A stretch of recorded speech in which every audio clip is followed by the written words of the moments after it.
So, intermittent fasting suddenly kills your heart? Or is this just another headline-scaring myth? So if you're one of the millions of people who practice intermittent fasting, you probably saw a headline recently that made your heart, well, skip a beat.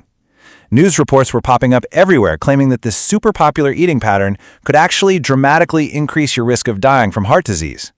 Okay, let's dive into this and see what's really going on behind that crazy headline, based on a deep dive by Dr. Eric Berg. So, if we just take this new research at face value, is this the new advice? Seriously? We should all just start snacking the minute our eyes open in the morning? Of course, you can probably tell I'm being a little sarcastic, because as our source material suggests, this shocking conclusion might not be what it seems at all. And here it is. This is the claim that caused all the commotion. A study, which was presented at an American Heart Association conference, found that people who limited their eating to less than an 8-hour window had a 91 higher risk of cardiovascular death. I mean, that's a terrifying number, no doubt about it. But the real question is the study itself actually sound?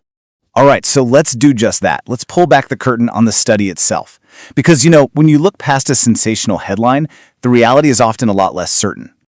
Okay, so right away, Dr. Berg points out several pretty big red flags. First off, this wasn't even a full study. It was what's called an abstract, which is basically just a short summary.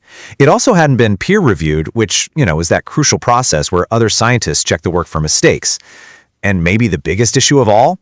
It was based on a 24-hour dietary recall. The researchers literally just asked people to remember what they ate. I mean, can you remember exactly what you ate 2 days ago? It's tough, right? And this really gets to the core of the problem. This was an observational study.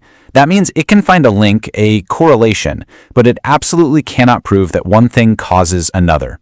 Think about it like this. Ice cream sales and shark attacks both go up in the summer. But that doesn't mean eating ice cream causes shark attacks, right? Of course not. A third factor, the hot weather, is what's really driving both.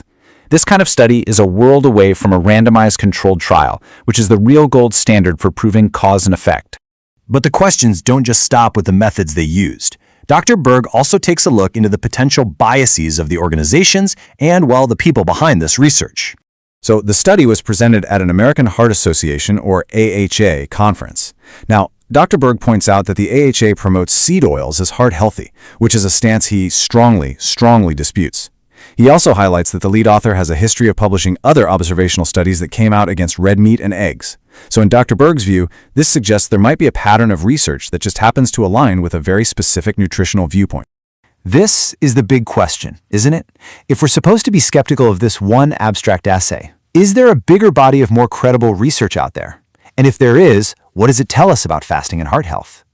So, let's look at the counter-evidence. Dr. Berg points to 4 peer-reviewed, much more robust studies that, they paint a very, very different picture of fasting and your heart. I mean, this slide really puts it all into perspective.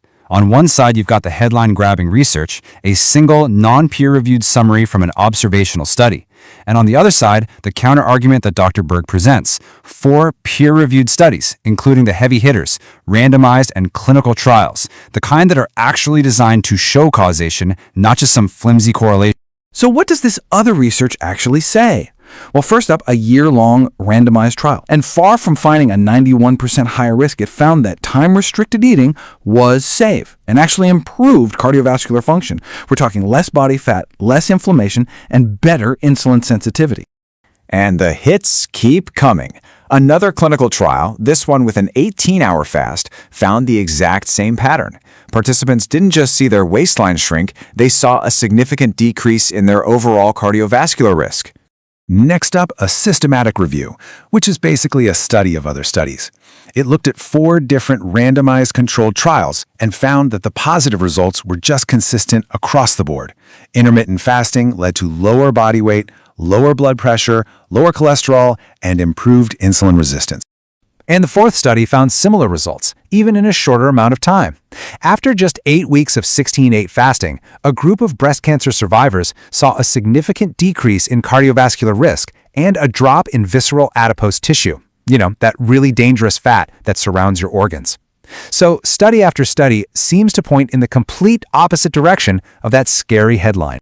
So after looking at that initial claim and then this mountain of counter-evidence, what's the final verdict from our source material? Where do we land? Well, Dr. Berg certainly doesn't mince words. His conclusion, based on all the flaws in that abstract and the strength of all this opposing peer-reviewed research, is that this headline-grabbing claim is not something you should worry about. He basically sees it as a tactic to create fear and doubt without any solid science to back it up. And that really leaves us with the final thought. This whole thing, it isn't just about intermittent fasting. It's really a case study in how we get our health news today.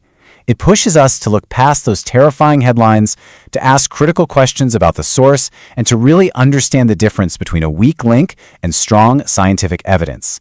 It's a great reminder to always dig a little deeper. So, intermittent fasting suddenly kills your heart? Or is this just another headline-scaring myth? Thanks for watching.